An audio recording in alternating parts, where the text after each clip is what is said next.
আসসালামু আলাইকুম রহমতুল্লাহ। প্রিয় দর্শক, আজকের এই ভিডিওতে আমরা বলবো মৃত্যুর পর আত্মা কোথায় যায় এবং তার সাথে ঠিক কি কি ঘটনা ঘটে সেই সম্পর্কে একটি বিস্ময়কর ঘটনা, যা শুনলে আপনার মন ছুঁয়ে যাবে ইনশাআল্লাহ। তাই ভিডিওটি একবারে শেষ পর্যন্ত দেখবেন। আর যদি আমাদের চ্যানেলে নতুন হয়ে থাকেন তবে অবশ্যই চ্যানেলটি সাবস্ক্রাইব করবেন।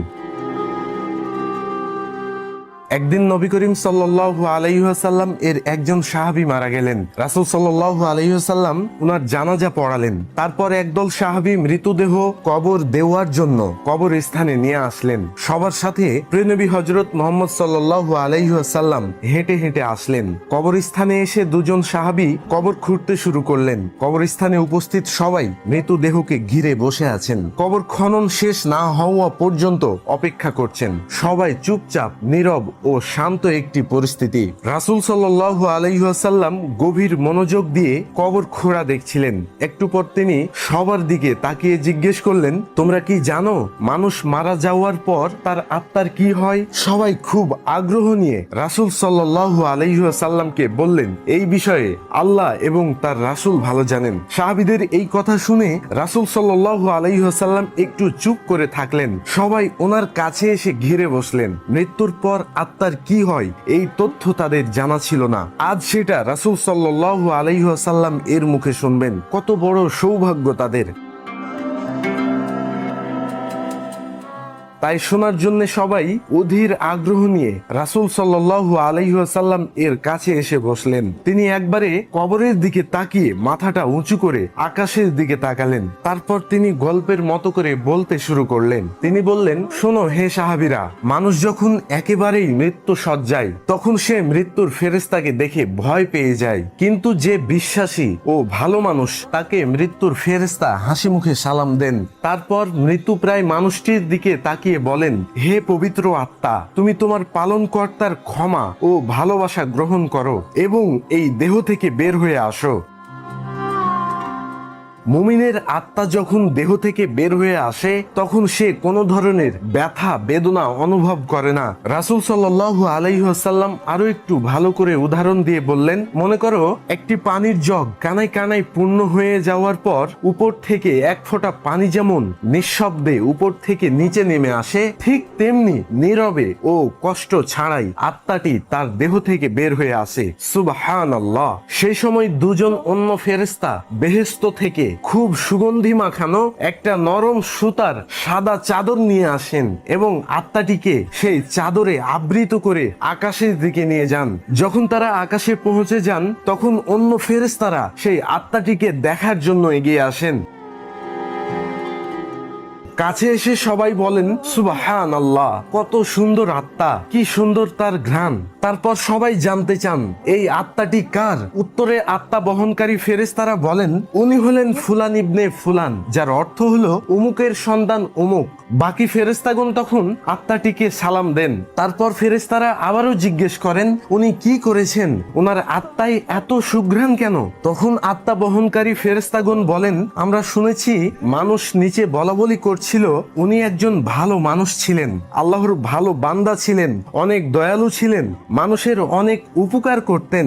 এইটুকু বলার পর রাসূল সাল্লাল্লাহু আলাইহি ওয়াসাল্লাম আবারও একটু থামলেন। তারপর সবার দিকে ভালো করে তাকিয়ে উনার কণ্ঠটা একটু বাড়িয়ে বললেন, এই কারণেই বলছি সাবধান, তোমরা কিন্তু মানুষের সঙ্গে কখনো খারাপ ব্যবহার করবে না। তোমরা মারা যাওয়ার পর মানুষ তোমার সম্পর্কে যা যা বলবে এই আত্মা বহনকারী ফেরেশতারাও আকাশে গিয়ে ঠিক একই কথা বলবে। এই কথা বলার পর তিনি আবারও একটু চুপ করলেন এবং কবরটার দিকে দৃষ্টি দিলেন। এরপর আবারও বলতে শুরু করলেন, এই সময় মানুষ যখন পৃথিবীতে মৃত দেহকে কবর দেওয়ার জন্য গোসল দিয়ে প্রস্তুত করবে তখন আল্লাহ তাআলা আত্মা বহনকারী ফেরেশতাদেরকে বলবে, যাও এখন তোমরা আবারও এই আত্মাকে তার শরীরে দিয়ে আসো। মানুষকে আমি মাটি থেকে বানিয়েছি, তাই মাটির দেহে তার আত্মাকে আবারও রেখে আসো। সময় হলে তাকে আমি আবারও পুনরায় জীবন দিব। তারপর মৃত দেহকে কবরে রেখে যাওয়ার পর দুইজন ফেরেশতা আসবেন তাদের নাম হলো মুনকার ও নাকির।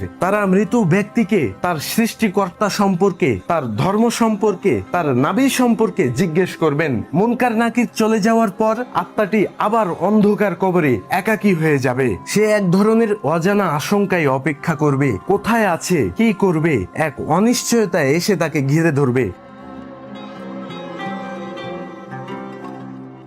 এমন সময় সে দেখবে খুব সুন্দর একজন তার কবরে তার সাথে দেখা করতে এসেছেন। তাকে দেখার পর আত্মাটি ভীষণ মুগ্ধ হবেন। এত মায়াবী ও সুন্দর তার চেহারা সে জীবনে কোনোদিন দেখেনি। তখন আত্মাটি তাকে দেখে জিজ্ঞেস করবে, কে তুমি? তখন লোকটি বলবে, আমি তোমার জন্য অনেক বড় সুসংবাদ নিয়ে এসেছি। তুমি দুনিয়ার পরীক্ষায় উত্তীর্ণ হয়েছো। তোমার জন্য আল্লাহ তাআলা জান্নাতের ব্যবস্থা করেছেন। তুমি কি সেটা একটু দেখতে চাও? আত্মাটি ভীষণ খুশি হয়ে বলবে, অবশ্যই আমি দেখতে চাই, আমাকে একটু জান্নাত দেখাও। লোকটি বলবেন, তোমার ডান দিকে তাকাও। আত্মাটি তখন ডানে তাকিয়ে দেখবে কবরের দেয়ালটি সেখানে আর নেই। সেই দেয়ালের দরজা দিয়ে অনেক সুন্দর একটি বেহেশত দেখা যাচ্ছে। বেহেশতের এই রূপ দেখে আত্মাটি অনেক মুগ্ধ হবে ও প্রশান্তি লাভ করবে এবং সেখানে যাওয়ার জন্য অস্থির হয়ে লোকটি জিজ্ঞেস করবে, আমি সেখানে কখন যাব, কিভাবে যাব? তখন লোকটি মৃদু হেসে বলবেন, যখন সময় হবে ঠিক তখনই তুমি সেখানে যাবে এবং থাকবে। আপাতত শেষ দিবস পর্যন্ত তোমাকে এখানে অপেক্ষা করতে হবে। তবে ভয় পেও না, আমি তোমার সাথে আছি, তোমাকে আমি সেই দিন পর্যন্ত সঙ্গ দিব। আত্মাটি তখন তাকে জিজ্ঞেস করবে, কিন্তু তুমি কে? উত্তরে তখন লোকটি বলবে, আমি তোমার এত দিনের আমল, পৃথিবীতে তোমার সব ভালো কাজের, তোমার সব পুণ্যের রূপ আমি। আজ তুমি আমাকে একজন সঙ্গীর মতো করে দেখছো। আমাকে আল্লাহ তাআলা তোমাকে সঙ্গ দেওয়ার জন্যই এখানে পাঠিয়েছেন। এই কথা বলে লোকটি আত্মাটির উপর যত্ন করে হাত বুলিয়ে দেবেন এবং বলবেন, হে পবিত্র আত্মা, এখন তুমি শান্তিতে ঘুমাও, নিশ্চিন্তে বিশ্রাম নাও। এ কথা বলার পর আত্মাটি এক নজরে বেহেশতের দিকে তাকিয়ে থাকবে এবং এক সময় এই তাকানো অবস্থায় গভীর প্রশান্তিতে ঘুমিয়ে পড়বে। রাসূল সাল্লাল্লাহু আলাইহি ওয়াসাল্লাম এইটুকু বলে আবারও একটু থামলেন। সাহাবীরা তখন গায়ের কাপড় দিয়ে ভেজা চোখ মুছছিলেন। মহান আল্লাহ রাব্বুল আলামিন আমাদের পবিত্র আত্মা হওয়ার তৌফিক দান করুন, আল্লাহুম্মা আমিন। প্রিয় দর্শক, ভিডিওটি যদি আপনাদের ভালো লেগে থাকে তবে অবশ্যই লাইক, কমেন্ট, শেয়ার করবেন এবং চ্যানেলটি অবশ্যই সাবস্ক্রাইব করে পাশে থাকবেন। আল্লাহ হাফিজ।